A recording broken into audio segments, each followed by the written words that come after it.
ये आकाशवाणी दिल्ली है। कृपया हमारे अगले कार्यक्रम की प्रतीक्षा कीजिए। ये आकाशवाणी है।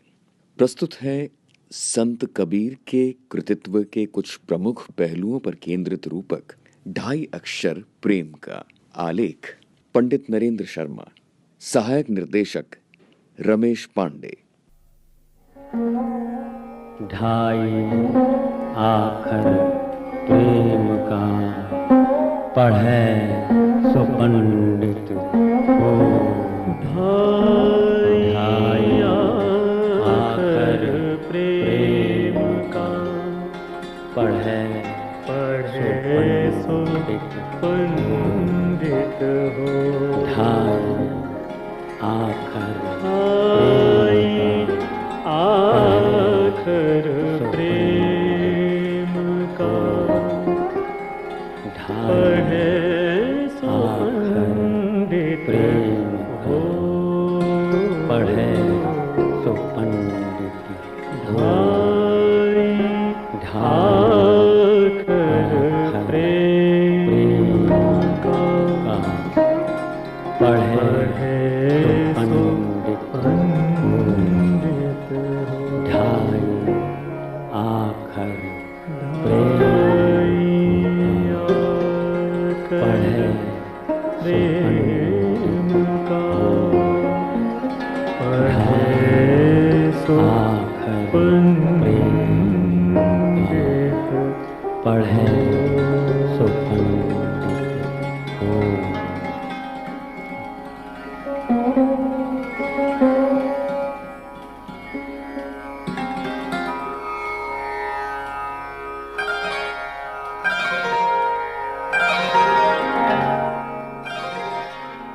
प्रेम अनुभूति का विषय है और अभिव्यक्ति का भी। अनुभूति अपने सर्वोच्च शिखर पर या सर्वाधिक गहराई तक पहुंचकर जिस अनुभव की उपलब्धि करती है, संभवतः वो गूंगे का गुड़ है, किंतु उसके स्वाद की स्वीकृति यदि कुछ कह पाती तो यही कहती, यह पूर्ण है। प्रेमी की प्रेमानुभूति का विषय ये पूर्ण है।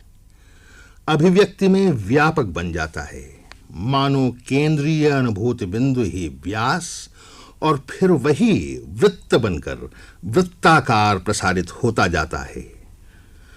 अभिव्यक्ति में भी यह पूर्ण है। यह जो अनुभूति में पूर्ण है, परिवर्तनशील जगत में जिसे क्षर भी कहते हैं, यह पूर्ण ही अक्षर है, यानी आखर। अपने सद्योजात स्वरूप में आखर आकार है, उन्नयन में उकार और केंद्रीय परिणति में अर्धमात्रिक अनुस्वार। यही है ढाई आखर प्रेम का। मात्रा जितनी अधिक हो, अक्षर का महत्व उतना ही कम, और मात्रा जितनी कम हो, उसका महत्व उतना ही अधिक होता जाता है। मात्रा में तो अधिकस्य अधिकम फलम, लेकिन अक्षर के बारे में यह सही नियम नहीं है। मात्रिक से अर्धमात्रिक और अर्धमात्रिक से अमात्रिक का महत्व उत्तरोत्तर अधिक है। वैसे ही जैसे जगत से जीव का और जीव से ईश्वर का। किंतु हमारा मुख्य विषय मात्रा भेद नहीं, प्रेम है, जिसका मात्रिक रूप जगत, अर्धमात्रिक रूप जीव और अमात्रिक स्वरूप ईश्वर है। भेद भले ही हो, किंतु प्रेम तो भेद नहीं, वेद है। अपने अविदित अमात्रिक स्वरूप में प्रेम परमात्मा है। उस अविदित को विदित कराने वाले को वेद ने तदेकम कहा है। वही अपने विदित स्वरूप में सत है। सद सद में ही वही हंस स्वरूप संत है। जगत में अवतरित होकर संत जन अपने नीर क्षीर विवेक से स्वयं तो जगत से उत्तीर्ण होते ही हैं, अपने प्रेम से अन्य को भी अनन्य बनाते हैं और उन्हें भवसागर पार कराते हैं।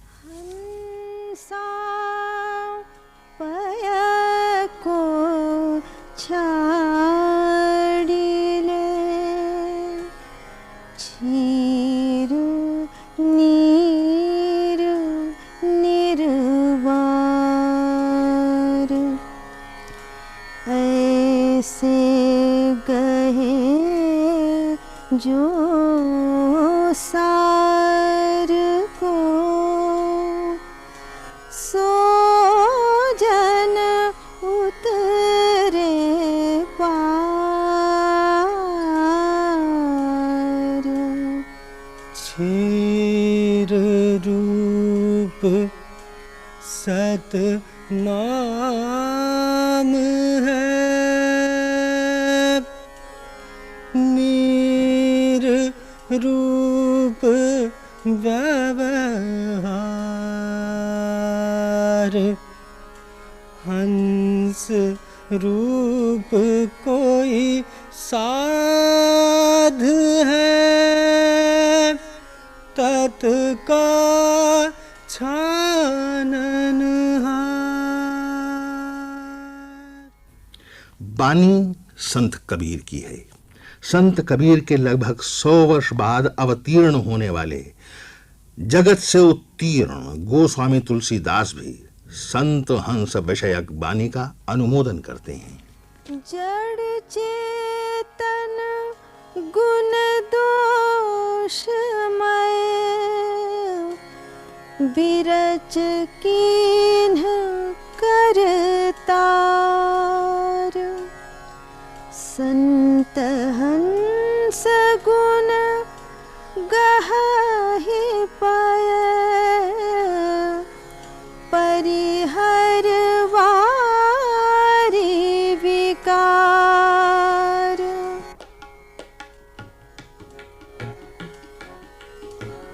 सगुन खीर अवगुण जलताता, सगुन खीर अवगुण जलताता। मिलाई रचई पर पंच विधाता, मिलाई रचई पर पंच विधाता। हो मिलाई रचई पर पंच विधाता। भरत हंस रवि वंश तड़ागा, भरत हंस रवि वंश तड़ागा। जन्म कीन गुण दोष विभागा, जन्म कीन गुण दोष विभागा। जन्म कीन गुण दोष विभागा। कबीर और तुलसी की प्रेमाभिव्यक्ति में अंतर है, किंतु दोनों को राम का आसरा है और संत गुरु श्री रामानंद क्रमानुगत भेद से प्रत्यक्ष या परोक्ष रूप में दोनों के प्रेरणा स्रोत हैं। संत गुरु श्री रामानंद के बारे में कबीर वचनावली की अपनी भूमिका में आधुनिक हिंदी के महाकवि स्वर्गीय श्री हरिऔध जी ने कहा था, स्वामी रामानंद असाधारण आध्यात्मिक शक्ति संपन्न महापुरुष थे। जो रामावत संप्रदाय इस समय उत्तरी भारत में प्रधान धर्म है, वो उन्हीं की लोकोत्तर मेधा का अलौकिक फल है। उस राम मंत्र से सर्वसाधारण को परिचित कराने वाले वही महोदय हैं। उस राम मंत्र से जो मोक्ष पथ का अभूतपूर्व संबल है, जिसके सुयश गान से कबीर साहब के ग्रंथ मुखरित हैं, गुरु नानक का विशाल आदि ग्रंथ गौरवान्वित है, दादू ग्रंथावली पवित्र है और अन्य कितनी ही धर्म विषयक पुस्तक मालाएं प्रशंसित और सम्मानित हैं। भारतवर्ष के उत्तर काल में स्वामी रामानंद पहले महात्मा हैं जो नितांत उदार हृदय लेकर सामने आते हैं और उसी सहृदयता से जाट, नाई, जुलाहे और चमार को अंक में ग्रहण करते हैं जिस प्यार से किसी सजातीय ब्राह्मण बालक को वे हृदय से लगाते हैं। किसकी शिष्य मंडली में एक साथ इतने महात्मा और मत प्रवर्तक हुए जितने कि इनके सदुपदेश के आलोक से आलोकित है। यदि रैदास चमार उनके द्वारा अंगीकृत हुआ तो कबीर जुलाहा कैसे तिरस्कृत हो सकता था। मैं मोहसिन फनी के इस विचार से सहमत हूं कि आध्यात्मिक पथ प्रदर्शक मिले, इस इच्छा से कबीर साहब हिंदू साधुओं और मुसलमान फकीरों दोनों के पास गए और अंत में स्वामी रामानंद के शिष्य हुए।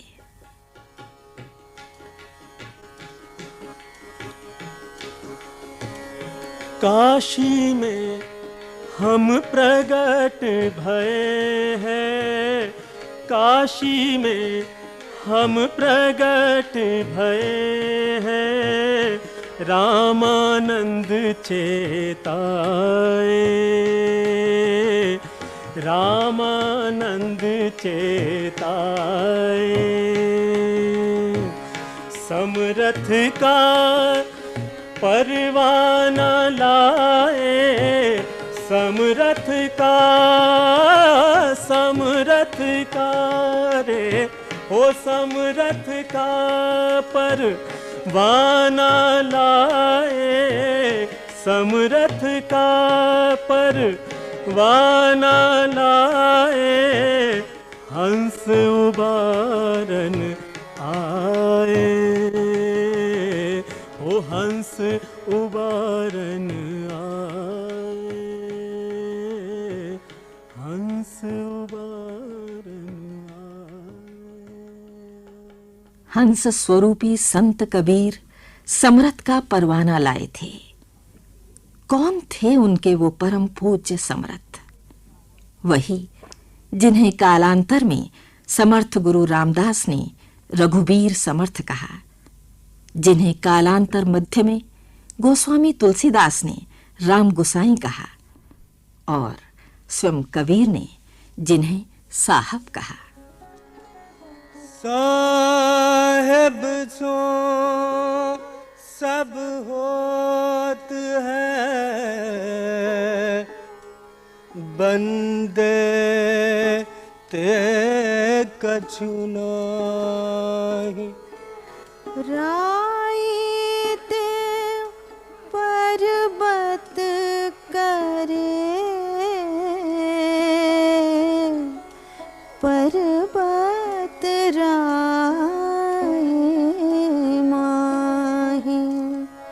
साहेब साहब समरथ नहीं,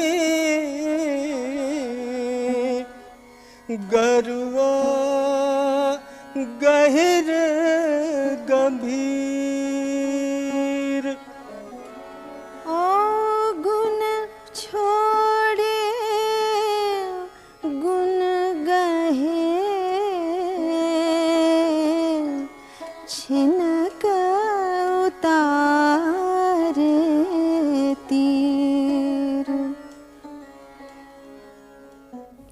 गुण गाहक अपने समरथ साहब को हंस रूपी संत कबीर ने परमहंस के स्वरूप में देखा था।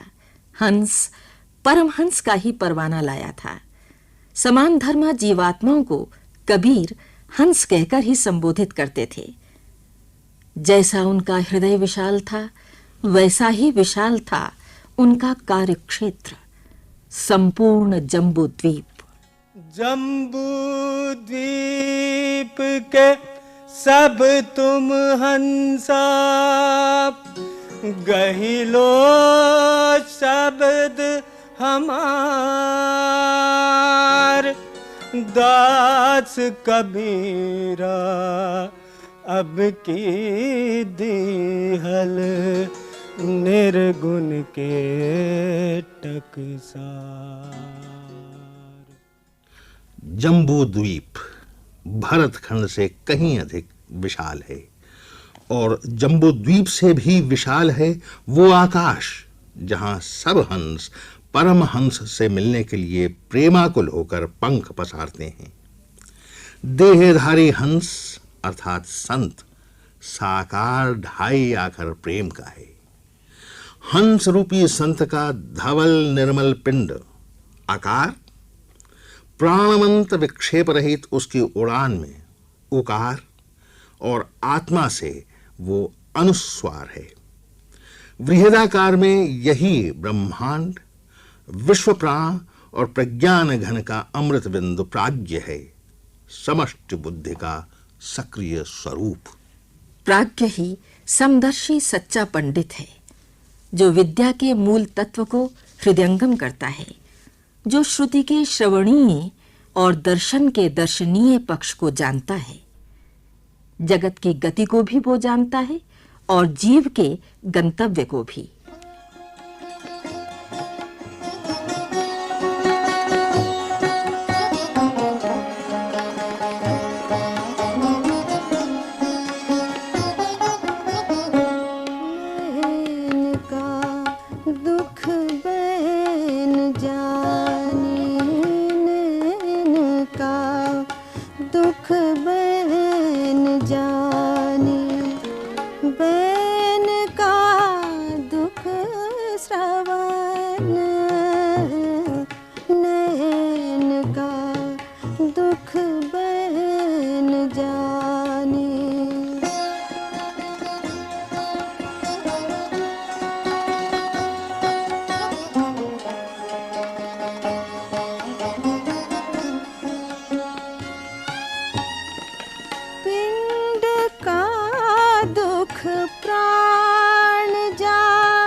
भगत का दुख राम जाने, भगत का दुख राम जाने, कहे दास कबीर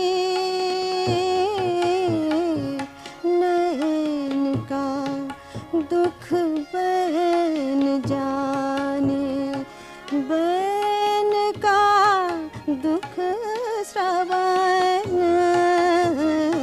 नैन का दुख बैन जाने, नैन का दुख बैन जाने। भक्त कबीर के राम निर्गुण हैं, अर्थात उनमें सब गुण निहित हैं। वो निराकार हैं, अर्थात उनमें सब आकार निहित हैं। वह राम सर्वसहित हैं, सब रहित भी हैं। वह घटघटवासी भी हैं और साकेत के अधिवासी भी।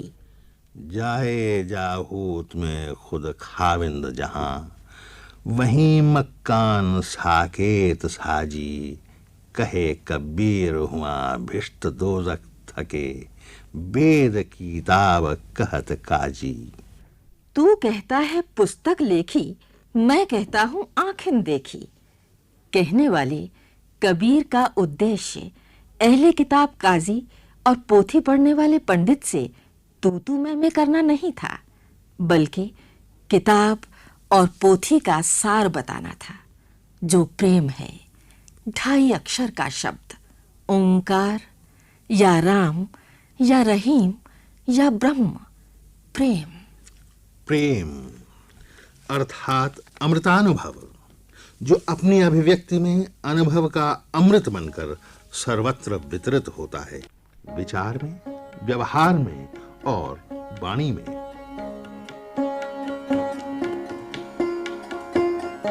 जल में बसे कमोदिनी,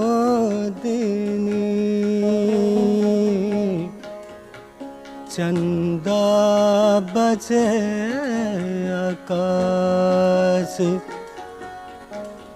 जो है जाको भावता सोता ही के पास प्रीतम को पतिया लिखूं जो कहूँ होए विदेश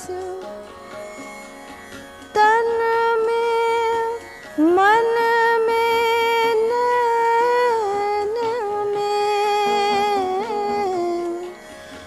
ताको कहा संदेश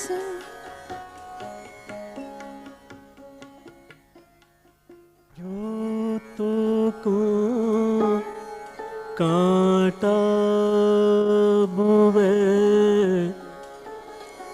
ताही बोव तू फूल तो ही फूल के फूल हैं वाको है तिरसुल कबीरा आप ठगाइए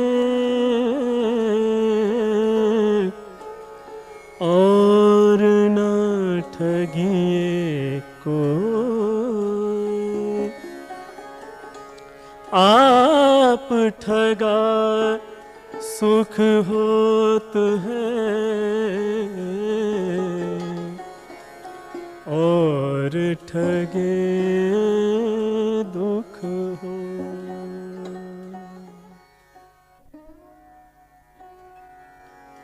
जल जो प्यारा माछरी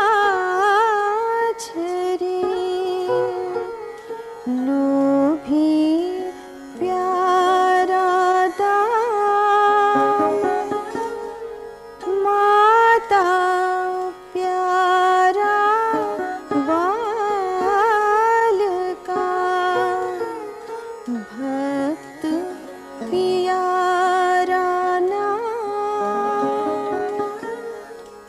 और कर्म सब कर्म है भक्ति कर्म निष्कर्म कहे कबीर पुकार कर भक्ति करो तज धर्म धर्म का बाह्य स्वरूप मात्र कर्मकांड ही यदि हमें पोथी पढ़ पढ़ कर मिला तो हम जो ईश्वर अंश जीव अविनाशी हैं जगत में आकर व्यर्थ ही जीते मरते रहे। प्रेम के ढाई आखर के बिना पोथी पढ़ना निरर्थक परिश्रम ही सिद्ध होगा। पोथी पढ़े पढ़े जग मुआ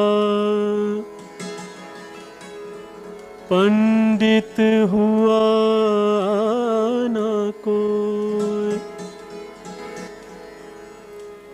ढाई आखर प्रेम का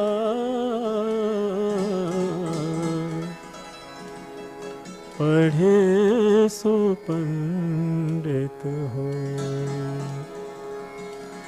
ढाई आखर प्रेम का पढ़े सो पंडित हो। प्रेम के ढाई अक्षर को ओंकार स्वरूप में देखने वाले ज्ञानी ओंकार को एकाक्षर मंत्र भी कहते हैं और कबीर वचनावली में भी पाठांतर से ढाई आखर प्रेम का के स्थान पर एके आखर प्रेम का भी कहा गया है। प्रेम को ओंकार की भांति चाहे एकाक्षर मंत्र माना जाए या ढाई आखर का, प्रेम तो प्रेम ही है, जो अनुभूति में नित्य, उपासना में निरंतर और अभिव्यक्ति में नित नूतन है। यही वो अमृत है जो किताब और पोथी का सार है और जिसके बिना हर किताब और हर पोथी असार है। एक लोकोक्ति है, सार सार सब जुलहा कहिगा, अंधरव कही सी अनूठी, रही सही सब कठवा कहिगा, और कही सो झूठी। कबीर, सूर और तुलसी का ये मूल्यांकन लोकमानस की देन है। कबीर के शिष्य साधु धर्मदास ने कबीर के आविर्भाव के संबंध में जानकारी दी है। विक्रम संवत 1455 बीत जाने के बाद संवत 1456 में।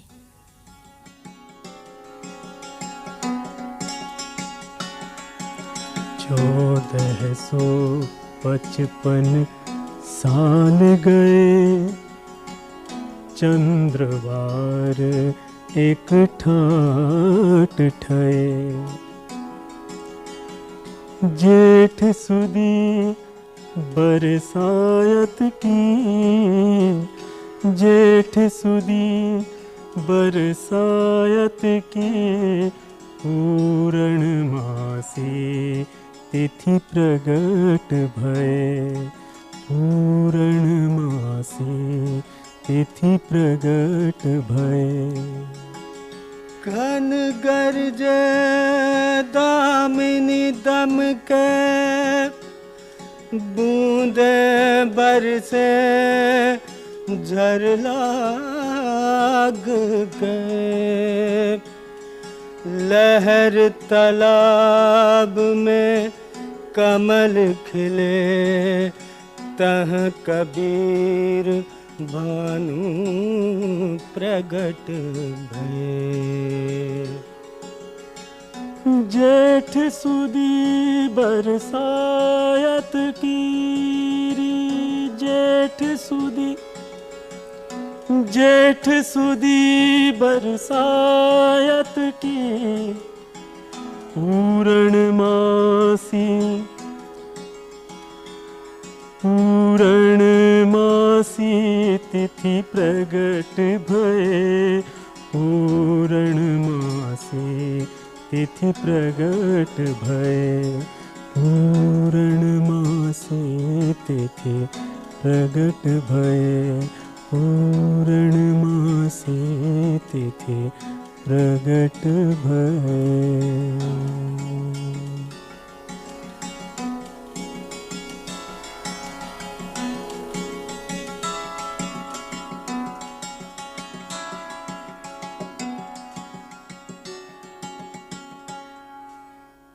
संत कबीर के कृतित्व के कुछ प्रमुख पहलुओं पर केंद्रित रूपक ढाई अक्षर प्रेम का अभी आपने सुना। प्रतिभागी स्वर राजकुमारी प्रसाद और हरि कपूर। संगीत निर्देशन भूषण बजाज, राम शाकाल और सिद्धनाथ झा। सहायक निर्देशक रमेश पांडे। केंद्रीय हिंदी रूपक एकांश द्वारा निर्मित यह कार्यक्रम आकाशवाणी के दिल्ली केंद्र से प्रसारित किया गया।